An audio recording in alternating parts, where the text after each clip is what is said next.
segunda aula aqui do nosso programa de pós-graduação em Direito da Universidade Católica de Salvador. Hoje nós vamos ter a apresentação da mestranda Mariane Ribeiro. Ela vai falar sobre ações afirmativas como instrumento de melhoria da educação superior e a Lei 9.795, de 1999, a Lei da Política Nacional da Educação Ambiental. Mariane Ribeiro, por favor, pode dar início à sua gravação, à sua palestra. Bom dia a todos, bom dia, professor, bom dia, colegas, né? Como o professor já havia dito, eu vou falar um pouco sobre as ações afirmativas. Mariane, você desligou sua câmera? Eu não estou vendo você. Não desliguei, não. Só botei tela cheia. Você está aparecendo aí? Para mim não está aparecendo. Porque para mim eu não vejo. Peraí, deixa eu ver. Para mim está aparecendo. Então pode continuar. Deve ser internet, então, aí, professor. Tá, deve ser internet. Está passando, gente? Só para tirar a dúvida, está passando o slide? Está. Pronto, vamos começar, então. Vou falar um pouco sobre as ações afirmativas, fazer um pequeno parâmetro, né, como instrumento de melhoria na educação superior, e a Lei 9.195 de 99. Também falar um pouquinho sobre ela, né, a matéria ética ambiental, o professor Heron Gautier. Inicialmente, né, eu trouxe um parâmetro sobre os 17 Objetivos de Desenvolvimento Sustentável da ONU.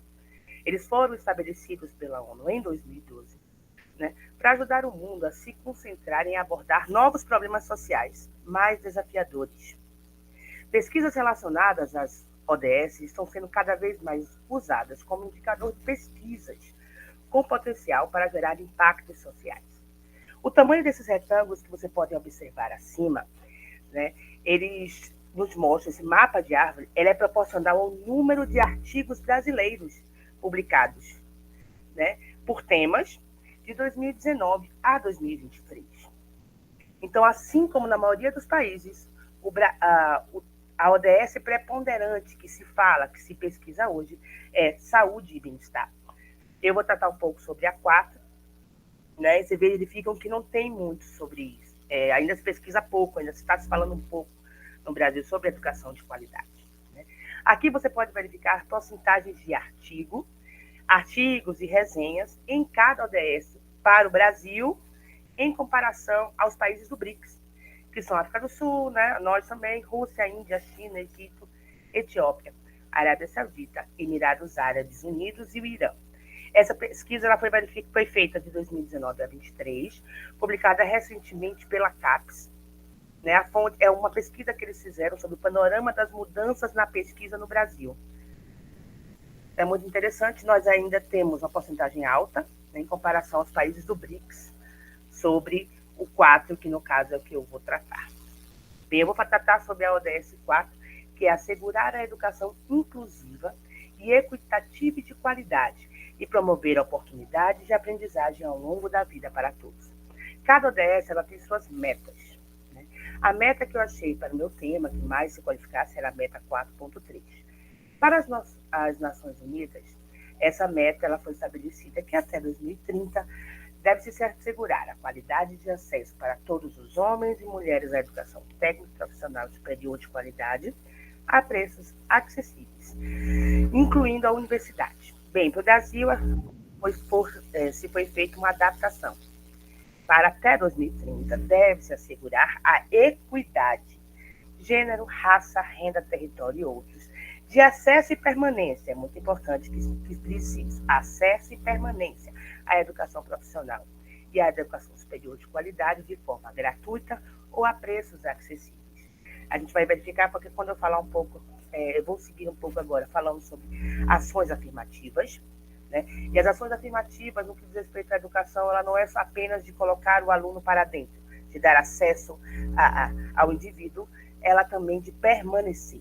A gente vai falar um pouco mais sobre isso durante o transcorrer do trabalho, né? Então, ações afirmativas como instrumento de melhoria na educação superior. Bem, a partir de experiências revolucionárias, pioneiras dos Estados Unidos e da África, que começou-se a falar sobre isso, né?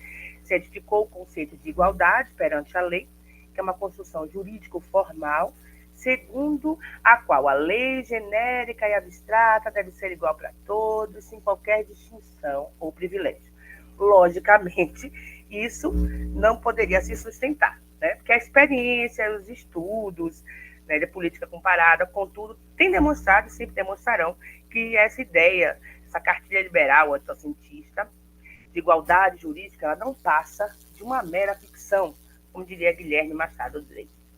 A professora Carmen Lúcia, ela mesma frisa que em nenhum Estado democrático, até a década de 60 e em quase nenhum até a última década do século XX, se cuidou de promover a igualação e vencerem-se os preconceitos por comportamentos estatais e particulares obrigatórios, pelos quais se esperassem todas as formas, né, de desigualação injustas.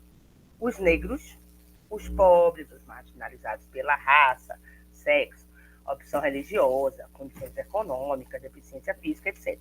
Esses continuavam, sim, no estado de desalento jurídico em grande parte do mundo.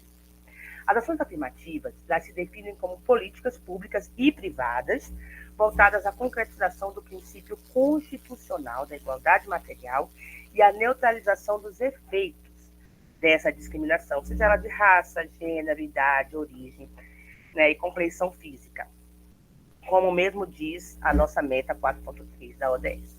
As ações afirmativas, elas constituem, pois, um remédio de razoável eficácia para esses males. É indispensável, porém, uma ampla conscientização da própria sociedade, das lideranças políticas, de maior expressão acerca da absoluta necessidade de se eliminar ou de se reduzir as desigualdades sociais que operam em detrimento das minorias. Notadamente, lógico, também as minorias, principalmente as minorias raciais. Bem, vamos a algumas definições. Eu trouxe a definição de dois brasileiros, Joaquim Barbosa e da Carmen Lúcia.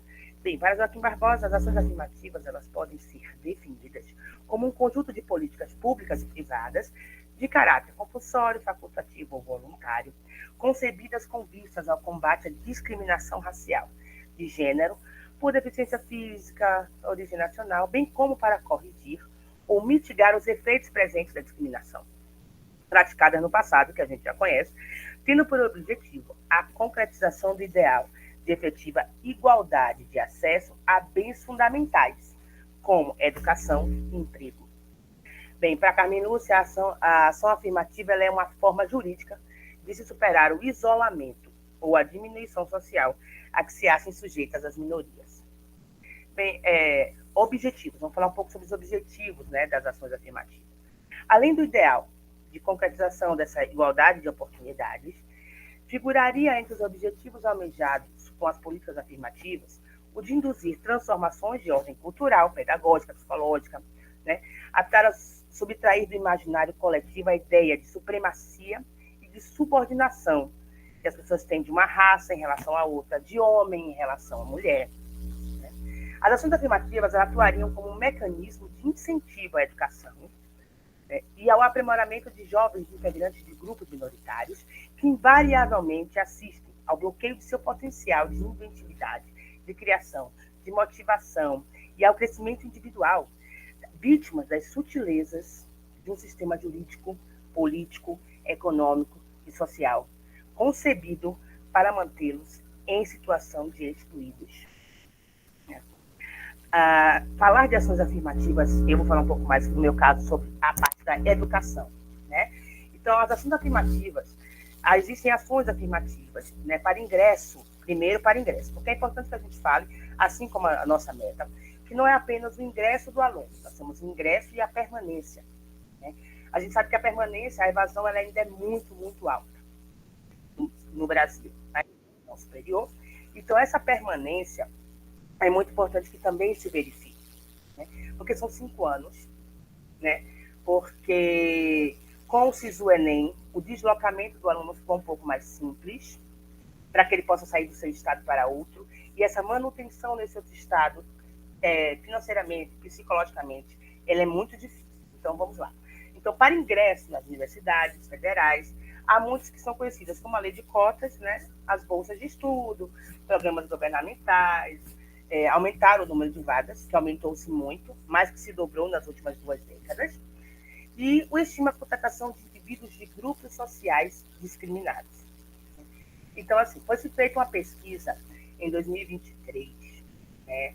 A gente fez uma pesquisa junto à Secretaria de Educação Superior, a gente fez uma pesquisa junto aos professores de 69 universidades federais, é o número que nós temos hoje, caso, né? E algumas ações foram propostas, né, como ações afirmativas. Então, os professores disseram que é importante fazerem intervenções formativas. Eu trouxe só alguns exemplos que eles colocaram, tá? Porque eram muitos, variados. Então, incentivo ao aluno através de atividades práticas. Um estímulo emocional é importante para esse aluno, principalmente aquele aluno que se deslocou, né? Diálogo e a aproximação do professor junto ao estudante. Então, o acompanhamento desse aluno, né? Encaminhá-lo para locais de assistência que há dentro das próprias universidades federais, para além dos programas governamentais, também as universidades federais, cada uma, ela tem suas ações afirmativas, suas ações positivas.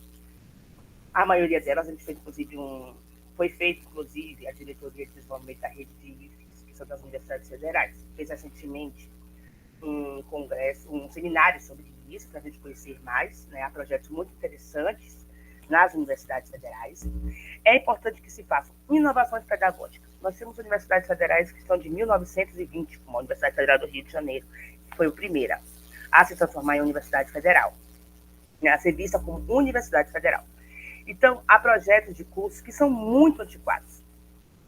E isso, o aluno acaba não conseguindo passar, se desmotivando e não permanecendo. Então, tem que se ter ações afirmativas para essa permanência, né? Verificar a ementa dos cursos, isso é muito importante. Então, a organização dos cursos incentiva a criação de projetos pelos docentes que sejam interessantes para os alunos, né? Que estimulem, e, logicamente, o apoio financeiro, para que esse aluno possa permanecer, né? Teve um colega nosso, na última aula, que ele chegou a citar sobre o sucateamento das universidades federais, né? Isso me tocou um pouco, como eu conheço, desde 2010 eu trabalho com as universidades federais, então isso me tocou um pouco, e eu queria falar um pouco só assim, muitas ações estão sendo feitas, há muito a se fazer ainda, mas a educação superior pública federal do Brasil, ela já tem crescido muito. Como, por exemplo, em 2002 nós tínhamos apenas 45 universidades federais, nós temos hoje 69. Nós tínhamos menos de 200 campi, ou seja, os municípios, né? A Universidade Federal é em municípios. Nós temos hoje mais de 300. E não só isso, como estimulamos em muitos programas, né? ProUni, ProEst, para quilombolas há também. Nós temos uma diretoria, né? Somente para isso, para cuidar dos programas de políticas. Então, há muito a se fazer ainda. Orçamento também aumentou-se muito. Há algumas vedações, mas o orçamento também cresceu muito. Então, a Universidade Federal, ela há muito a se fazer, né? Mas ainda já se fez bastante, né? Mas essa é a parte pública. Vamos um pouco sobre a privada. Na privada, eu trouxe algumas ações afirmativas da própria UXAL, que nós estudamos, não é? Porque ela também é uma pioneira, principalmente no estado da Bahia, de ações afirmativas. Então, a gente tem o quadro de seleção de professores negros e indígenas no curso da nossa PPGD. Tem o programa Abdias Nascimento, que é o programa que visa formar e capacitar no Brasil e exterior estudantes autodeclarados, pretos, pardos, indígenas, alunos com deficiência, transtornos globais do desenvolvimento e altas habilidades, instituições de educação profissional e tecnológica e centros de pesquisa de excelência. A seleção de alunos advindos de países africanos, como nós temos colegas aqui, né? A criação do Etnojus, né? Que é aquele curso que é ministrado dentro de metodologia científica, e ele traz a comunidade para perto, faz a comunidade para assistir às aulas e estimula, né? Auxilia eles na elaboração dos seus projetos, pré-projetos, e estimula que eles façam parte. Há muito a se fazer ainda.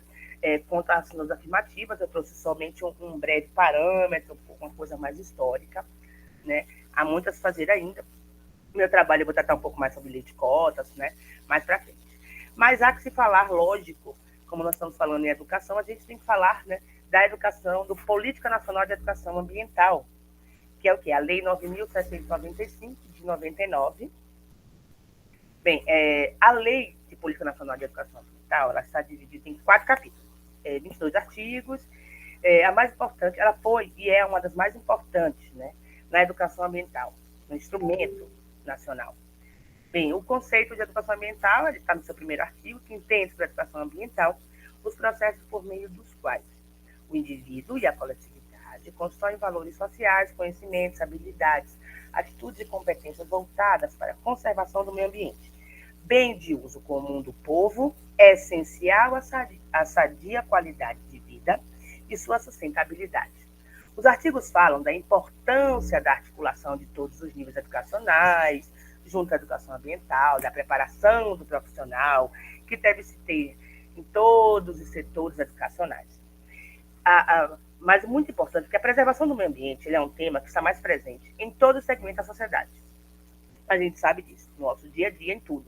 Mas, para que novas exigências ecológicas sejam disseminadas, é necessário um processo de reeducação, porque nós não somos educados para ver o ambiente, né, educação ambiental, como ente, e sim como instrumento de uso do ser humano. Né? A gente não anda ao lado, a gente o vê embaixo. É a terra que você pisa, é a fruta que você come, e é importante que se tenha uma reeducação para se verificar que hoje o ambiente, o meio ambiente, ele é um ente, né? Bem, disse que percebe que a construção de novos caminhos, de novas relações entre a sociedade e a natureza, em que a educação é transmissora do conhecimento, é consolidada na prática dos professores. A formação do educador ambiental, nessa fala do próprio Freire. Contudo, a própria lei, ela já prejudica isso.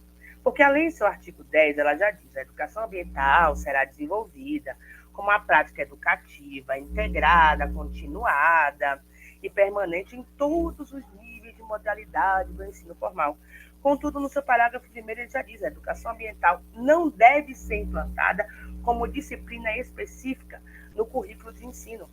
Então, você desmistifica, você enfraquece o fortalecimento desse professor, a especialização desse professor em direito ambiental.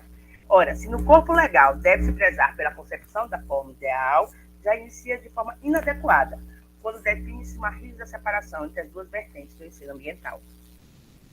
Nesta diapasão entre os modos de compreender os saberes e a forma correta de exteriorizá-los, ganha relevante destaque quando analisadas as questões ambientais no cenário brasileiro, visto que muitas práticas aqui utilizadas são, na maioria das vezes, importadas de outras culturas, algo que é muito ruim, né? Porque a nossa realidade a gente sabe que é outra. Né? O planejamento torna as aulas mais ricas, completas e integradas, diz o Moreto. Mas se nós não temos um professor que deve ser especificado para aquela matéria dentro das aulas, você enfraquece isso. Né? Diz que o planejamento consiste em racionalizar a ação educativa, antecipando o que pode ocorrer na sala de aula. Mas se eu não tenho o professor dentro da sala de aula, a gente já verifica que está, né, uma defasagem.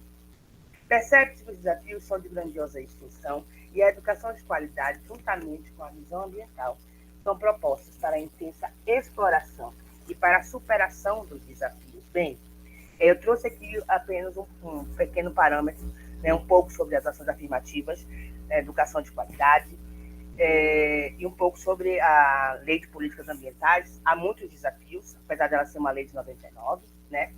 Então, para finalizar, eu trouxe uma frase do professor Paulo Freire que diz: educação não transforma o mundo, educação muda pessoas, pessoas transformam o mundo. E uma figura que eu achei muito interessante, que ela equipara o que seria igualdade, equidade e realidade. Bem, muito obrigada.